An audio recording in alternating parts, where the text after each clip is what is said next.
A Beyond Meat, uma empresa dos Estados Unidos que vende hambúrgueres feitos a partir de plantas, hambúrgueres veganos, foi acusada de colocar os teores de proteína nos seus rótulos bem acima dos reais.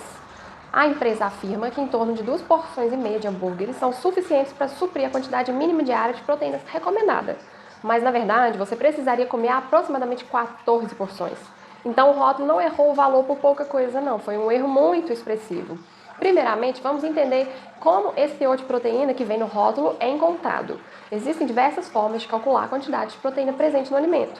O método mais usado é baseado na quantificação do nitrogênio, que é liberado através de uma reação química com um ácido forte. Esse método é global, por isso que ele é confiável quando se deseja comparar resultado. Todo mundo que usar esse método, independente de qual lugar do mundo, tem que encontrar mais ou menos o mesmo valor. O problema é que ele não mede a quantidade de proteína verdadeira, apenas de nitrogênio. Então, eles convertem a quantidade de nitrogênio total em uma equivalente de proteína. Mas esse resultado é apenas uma média, porque uma quantidade específica de fontes diferentes de proteína seria equivalente a quantidades também diferentes de nitrogênio após essa conversão feita. Proteínas são formadas por grupos amino, que contêm nitrogênio. Por isso, diferentes fontes de proteína têm grupos de amino diferentes e quantidades de nitrogênio diferentes. Um grande empecilho é que existem compostos nitrogenados com nitrogênio, especialmente nas plantas, que não são proteínas. Então, na hora da reação com ácido forte, várias outras moléculas presentes nas plantas, além das proteínas, vão liberar nitrogênio. Ou seja, você vai ter um valor final bem maior. Daí eles vão e colocam no rótulo, mas não é apenas de proteína. Um estudo constatou que esse método aumentou a quantidade de proteína entre 40% e 70%. Mais de um estudo já provou, inclusive, que medir proteína baseado em fator de conversão de nitrogênio sempre aumenta o teor final de proteína.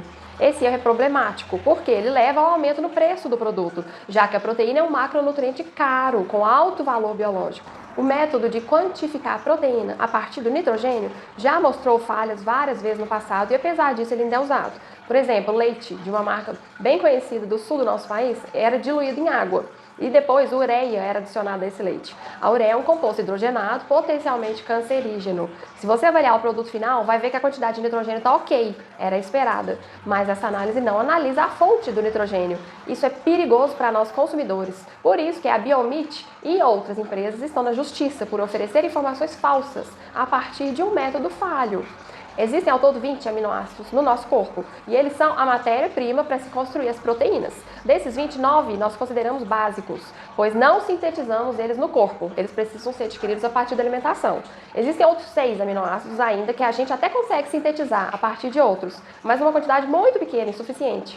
Então esses 6 mais aqueles 9 aminoácidos são chamados de indispensáveis, porque a gente precisa comer para obtê-los. Então, não basta comer proteína nem nitrogênio. Eu preciso ter pelo menos esses 15 aminoácidos em quantidades adequadas. Então, como você pode perceber, as proteínas não são iguais. Existe uma base de dados que avalia o tipo de proteína e dá informações bem mais confiáveis dessa conversão de nitrogênio em proteína. Por exemplo, o glúten. O glúten é uma proteína de difícil digestão. Ele não tem uma absorção total. Então, a quantidade de proteínas encontradas nas fezes não será a mesma que a ingerida.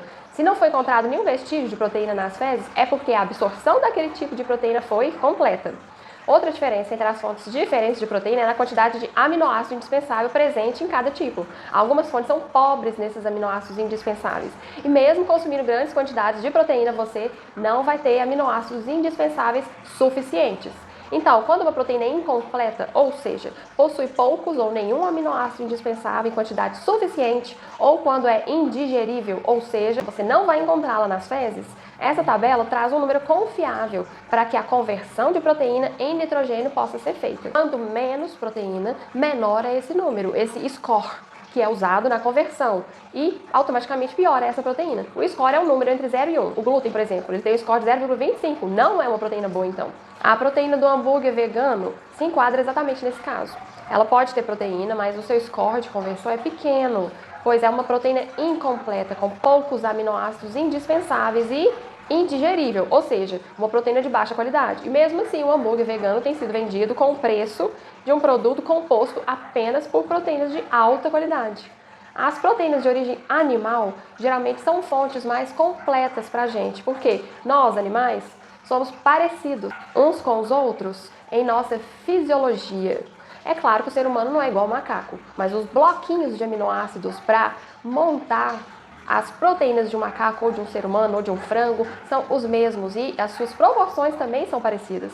Já as proteínas requeridas para se montar um trigo ou feijão são bem diferentes e têm quantidades também diferentes de aminoácidos. O colágeno, por exemplo, é uma proteína que tem apenas 4 aminoácidos. O seu score é 0, porque nem todos os aminoácidos indispensáveis ele tem. Ele não tem nenhum teor de triptofano, por exemplo. Então, se você for consumir uma fonte de proteína, usa whey protein, beef protein, mas não usa colágeno. Cuidado com os whey protein mais baratos também, porque normalmente eles têm colágeno misturado com a proteína isolada ou concentrada do leite na composição. Um erro muito comum é pensar que ingerir colágeno vai te ajudar na elasticidade da sua pele. O colágeno do animal que você consumir não vai ser absorvido intacto e entrar na sua pele para preencher suas rugas, não. Ele vai ser digerido e vai se misturar com outros aminoácidos presentes na sua comida para se transformar nas proteínas que o seu corpo precisa. Aí voltamos ao problema do colágeno, ser uma proteína pobre, porque ele não tem triptofano e praticamente todas as proteínas que o nosso organismo precisa terão triptofano. Mas, enfim, depois de falar isso tudo, vocês podem pensar que nenhuma proteína vegetal é tão boa quanto as de origem animal. Mas não é bem assim. A proteína isolada de soja e de ervilha, por exemplo, elas têm bons valores de score. Então, o ideal é consumir mais delas do que de outras fontes vegetais. Mas, de maneira geral, a qualidade da proteína animal ainda é superior.